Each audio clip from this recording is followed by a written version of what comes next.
Know your why is your purpose. It's your motivation for what you do. Create a mission statement for your life. Prioritize your life and set goals based on what's important to you and track your progress. This podcast encourages and empowers you to create your own unique real story, develop your own unique real statement, and discover your own unique real self. The power is yours. Good afternoon, Georgia Woodbine. How are you doing on this wonderful, beautiful afternoon? I'm doing great. Thank you so much for having me. Yeah, it's a great pleasure to connect with you. Do tell us, what part of the world are you in right now? I am in Westchester, New York. All right. Big Apple. That's great. Which of your talents, Georgia, is responsible for us connecting at this specific time in history? Well, I would say being a change agent, because that's what I do, that's who I am, and that's what I represent. And a change agent is someone that helps others become aware of their gifts, talents, and natural abilities, and how to actually use those things to empower other people and to turn their passion into profit. So that's what I do. Wow. Now, who did you learn that from? Well, I believe that we're all gifted with certain things that we're born with from birth. I believe that those things become better and, we master them over time through experiences. So I would say that what I'm doing now, lifestyle transformation coach, I never thought in a million years I'd be doing this. Like, that wasn't something, and I grew up as a little girl and said, this is what I want to do with my life. But I think over time in life, when you go through obstacles, setbacks, and challenges, you start to dig deeper within and you start to figure out what your passion is and what you're good at and what your talents are and your gifts and your skill sets, or things that you may have done on a job or things that you've learned through education. And then you figure out how to connect those dots. And that's what I do. And that's what I show other people how to do. Now, is there someone in your family, like when you look around and you take analysis of what's there and who's there, who had the similar type feature where they wanted to help others implement change? Well, I would have to say my mom. I think that's where I get my spiritual strength from. And that ties into everything that I do. And I mean, she didn't write a book and she didn't do the things that I'm doing because I'm doing on a different level, but she does impact people every day. And so she has a way of connecting with people on such a deep level that people are just so open to talk to her and discuss things with her. And I think definitely she has definitely had a big impact in my life and who I am today and what I even do. So I would say my mom more than anyone would have had to have that impact on me since I was a young girl. Definitely. Now that you've made this decision to help others, to be the change agent, why will you continue along the path that you've chosen? Well, it's like anything in life. Once you go through life and you're trying to figure things out and you don't know where to start. And so you try this and you try that and you try this. And then finally things come full circle until you get to a place of oneness. And then you learn how to become a deliberate creator and create the things around you. So I would say that why I would continue doing what I do is because I see how it impacts lives and change lives. Like, I always tell people, I don't teach what I don't know and I don't lead where I don't go. So I am the example. So I share the things that I did to transform my own personal life so I could show people, this is what I did. These are some of the things that I had to change. These are some of the habits I had to change. These are some of the circles I had to change, the people in my life I had to change. These are some of the time management skills I had to implement.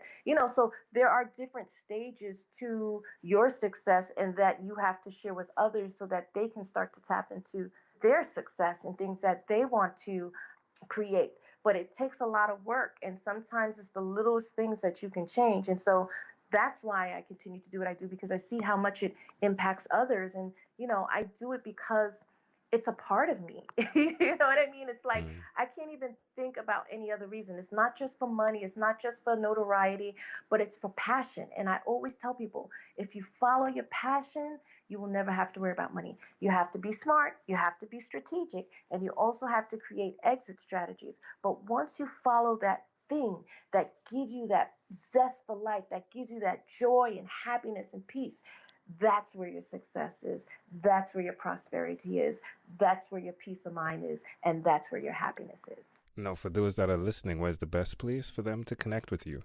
They can follow me on Instagram, like me on Facebook, tweet me on Twitter, and share on LinkedIn. And they can always go to my website, www.georgiawoodbine.com. And on my website, once they go to my website, I have a free gift for your audience when they go to www.georgiawoodbine.com.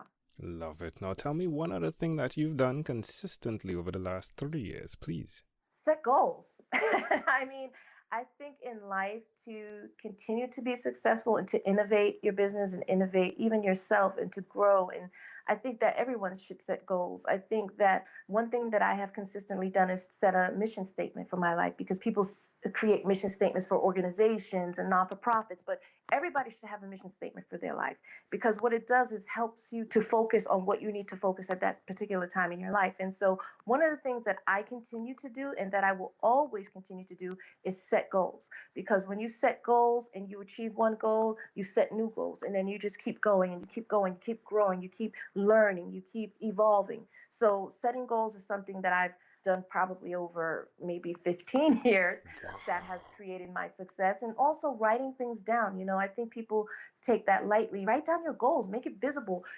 speak affirmations to yourself, put it on your mirror. You have to see these things visibly in front of you at all times to remind you, this is what I'm trying to do. This is where I'm trying to go. And this is how I'm going to change my life. When you look back from now to then, when you started setting and going after your goals, how does it make you feel? Oh my gosh, it makes me feel wonderful to be in a place where I said, wow, I visualized this. Like, let me first start off saying speaking was never something I thought I would do, because I had a fear of speaking. So I always tell people, once you confront your fears, then that's when you open doors to evolve. So I used to visualize myself like, coaching people, helping people, but I never knew it would be on this scale, on this level. And so I think a lot of times when you're humble and you allow spiritual guidance to lead you to where you need to go, then everything kind of falls into place. Everything aligns. Everything makes sense. And I'm a Christian, so I do everything in a spiritual realm. I don't tackle anything until I know this is what I should be doing. And when you align yourself spiritually, you know when to make that phone call. You know when to send that email. You know when to connect. It kind of makes you know when to take action and how to take action, so that you are taking intentional action. And intentional action is when you're doing something deliberately and you are creating deliberately. And so that's also one of the things that I teach in my personal experiences to my success. Well, amazing audience. Again, you're hearing it live from Georgia Woodbine. You can connect with her at georgiawoodbine.com. Georgia, let's switch gears for a moment now. Let me invite you into my time machine that is surrounded with beautiful, warm, blue Caribbean water. Georgia, what's your earliest childhood memory? My earliest childhood memory, and it's so funny because I remember I used to walk around with a brush in my hand, and I used to talk into the brush, and I remember talking about the weather. So I remember saying, it's frigid. And I don't know how old I was. I might have been like 4, but I remember doing that. And my mom even reminds me of that. But I do remember walking around with the brush and talking about the weather and saying it's frigid outside. So I do believe that childhood experiences and things that we love to do as children, that has to do with your passion and your purpose. So holding the brush, I never knew I'd be a speaker. I never knew like this would be a part of my life now, but I do believe that even in your own children, you'll see gifts and talents and natural abilities in them. And that's probably one of my earliest childhood memories that I have with me walking around talking about the weather with the brush in my hand. So yeah. That's great. That's great. And if we fast forward to when you were 12 years old, what was your favorite song? My favorite song, I'd have to say, What a Feeling is Believing. Love it. There we go. All right, my friend. Well, we've arrived at our destination. But before we get off of this time machine, there is a small declaration form. So it's yes or no, possibly a bit more. We're going to move pretty quickly here. You ready? Yes, I am. Georgia, have you chosen someone to pass on your skills to? Yes, I have. I have my son and my grandson. All right. Are you married? Yes, I am. Do you believe in God? Yes, I do. Do you have an inner circle of friends? Yes, I do. Do you watch TV for more than 3 hours a day? No. How about 3 hours a week? No. What about screen time, the phone and or the computer? Is it more than 8 or less than 8 hours a day? less than 8 hours a day. All right. If you had to share with us your own unique real statement, a statement that represents who you are, Georgia Woodbine, what would you say that is? That would, of course, be my mission statement for my life. And that is, my mission statement is what drives me. I, Georgia Woodbine, am here to empower, motivate, and inspire 1 million plus people to change their mindset to transform their lives. Love it. Georgia, this has been a great pleasure. Before you leave, is there anything else you'd like to share with our amazing audience? Yes, I would like to share 3 quick tips with your audience, and that is the 3 takeaways that I would like people to take from this interview is how to create the life they love. And the first thing is to know your why. Know your why is your purpose. It's your motivation for what you do. Create a mission statement for your life. Your mission statement is what drives you every day. It's what helps you to stay focused. Prioritize your life and set goals based on what's important to you, and make time for the things that's important to you, and set goals with an end result in mind and track your progress. So those are just a few little tidbits I'd like to leave with your audience. Thank you very much, Georgia. Again, a great pleasure, a pleasure I treasure. Thank you for being on what is inspired by 12-Minute Convos with Angel Jones. This podcast is produced by Pod Edits. Visit podedits.com for professional podcast publishing.